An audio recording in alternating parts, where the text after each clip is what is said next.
If you weren't horrified enough today, which guys, I am so sorry to be the bearer of bad news. I'm just I'm bearing it alongside you. If the first stories for today weren't bad enough, this new bill that is in the House of Representatives could force 5G down our throats. We're going to go outside and look at the street sign, and there's going to be a 5G mast there, a cylinder there, a 5G millimeter wave mast. That is coming. There are thousands of these that are coming, especially if this bill passes. So let's do everything that we love. Our favorite pastime is to read very confusingly worded bills presented to the House of Representatives. So I've read through this bill, or at least skimmed through the important parts, and it reminds me of Trump's big, beautiful bill, which was anything but beautiful. It was more like a big bullshit bill. And one clause that was very controversial from that bill was to remove all obstacles from the deployment of AI, removing states and local rights to push back against AI projects. Now, guess what? This is exactly the same thing. This is a deregulatory bill to make it impossible to stop the installation of small cell sites and wireless infrastructure in your local neighborhood. So, the American Broadband Deployment Act of 2025, this is actually amendments to it, so I apologize I don't have the most updated copy, but these are the latest amendments to it. And let's go through it one by one. So this is what they call it, y'all. Let's start with this first clause here. Except as provided in this paragraph, nothing in this act should limit and affect the authority of a state or local government over decisions regarding the placement, construction, or modification of wireless service facilities. I really don't know how they could say that because everything following that makes it impossible for a local government to push back against these small cell towers. Okay, so I will paraphrase here what the bill is saying. These are now federal projects. These are federal requests. These are federal projects, and they are covered under this act in a ways that local government cannot regulate it. Local government cannot do anything about these small cell sites, especially if it comes to health, especially if it comes to aesthetic reasons, especially if there's no valid reason to push back against these small cell sites. The only thing you can say is that, okay, it's not built to code when you receive plans. So at the same time, this is a federal project being passed down.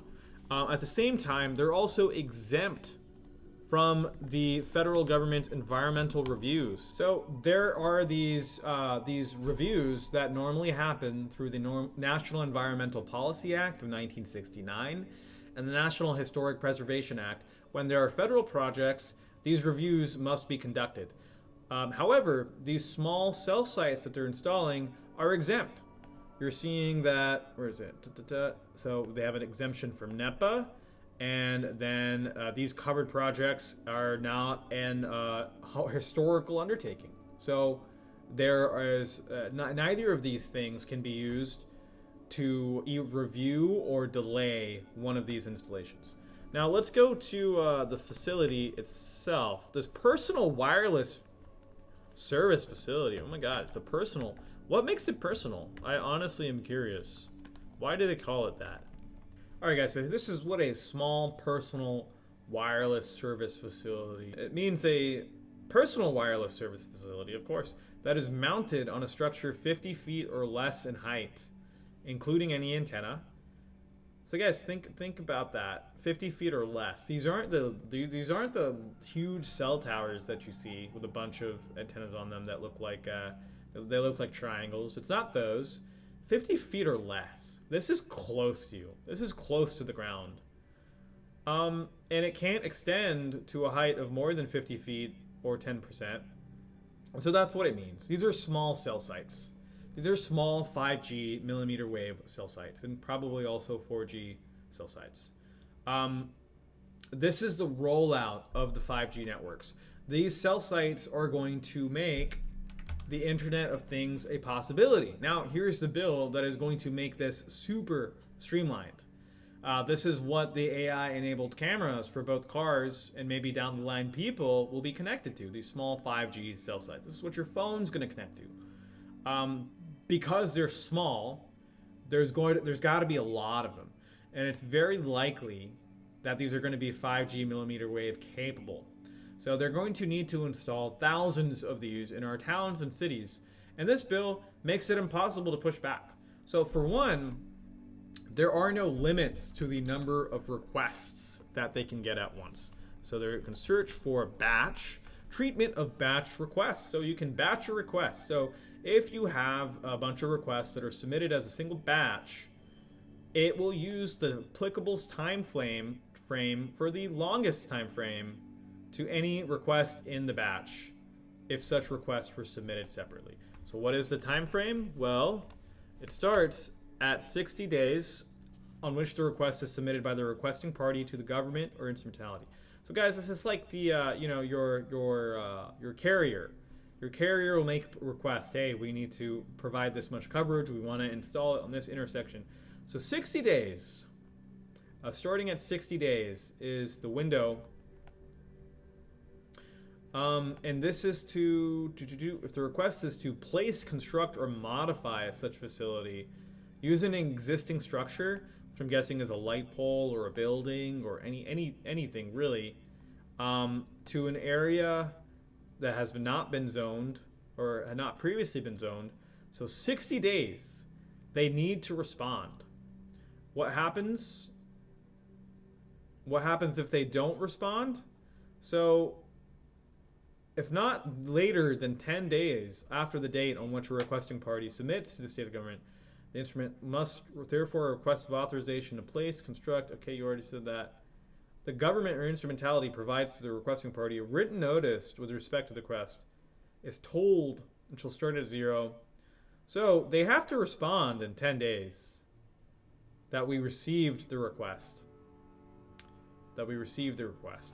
And so deemed granted. So if they fail to take a final action or grant or deny a request within the applicable time frame under subclause 1, which is in some cases, if you're updating it, it's 90 days. If you're creating a new one, it's 60 days. Then the request shall be deemed granted on the date which the government or instrumentality receives a written notice of the failure from the requesting party. So this is basically saying these wireless carriers can ask for 1,000 small 5G cells at once, and the state or local government needs to reply to all of those 1,000 times in 10 days. Or maybe they do it in batch 2. I don't know. The bill doesn't say that. And if they don't give a yes or no answer in 60 days, they're just going to assume they're all approved. I mean, what could go wrong with that? Yeah, like, okay, we don't have proper review. There's no environmental review. There's no health review. There's no historical review. Just approve it.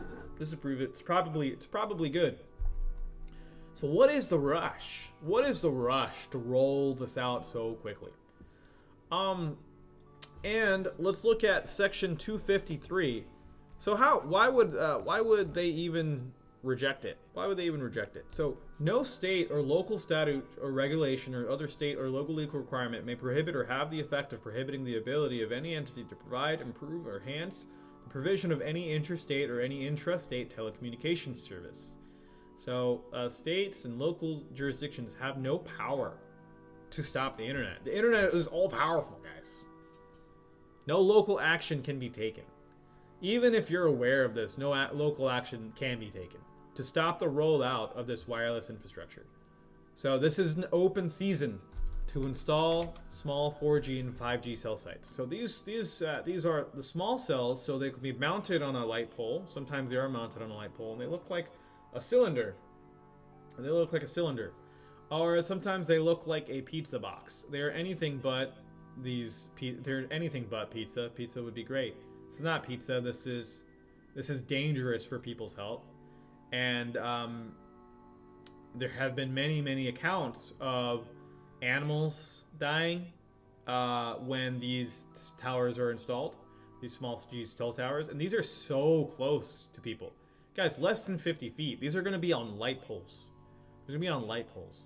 But you're going to see, if this bill passes, these things everywhere. And it's going to be very scary. There's no precautions being taken. There's no health review. There's no environmental review. In fact, that's not allowed. So what can we really do at this point when even your local government can't push back? Well, what we can do is talk about it. We need to share this news with your community and local planning commissions. And again, the name of the bill is called the American Broadband Deployment Act, House Resolution 2289. And you need to stay informed. So you need to be aware of these requests when they come in. And you can go to your local planning and zoning department or scan the agenda before the meetings to look for wireless facility, right? It's a facility. A telecommunications, small cell, or antenna, and you want to take a look if they're going to be discussed at the meetings. So you can also talk to them, to the zoning office, and say, hey, can you let me know when there's any requests for these that come in? There might be a way to automatically get notified on their website for different requests or for different meetings. And at the end of the day, this is just giving you pre-warning. So even if you have concerns, it almost doesn't matter. You can't protest for the health effects of radio frequency, which is well documented, established. There's peer-reviewed science for it. But it's not allowed. You're not allowed to reject it on those grounds. There's no environmental impacts or historical preservation. There's no general community character objections. Even the property value doesn't matter. Being opposed to it doesn't matter. So what does this mean? Well, the locality will get thousands of requests for these small cell 5G towers, and they're all going to be approved. Either they're going to assume it's approved, and really the local government doesn't have grounds to reject these. They're going to be installed. It's literally the most ham-fisted bill I've ever seen, and there was pushback on the bill where they did this for Trump's Big Beautiful Bill. There was pushback. Hopefully there is pushback for this as well. For those of you that believe in working through politics, I mean, it's worth a shot, right? Go tell your representative about this, if that helps. But I mean, if your local government can't help, what really is going to happen here? It's important to talk about this now. It seems like approval is the only outcome. So you're going to have Wi-Fi whether you like it or not. I'm sorry to share that with you.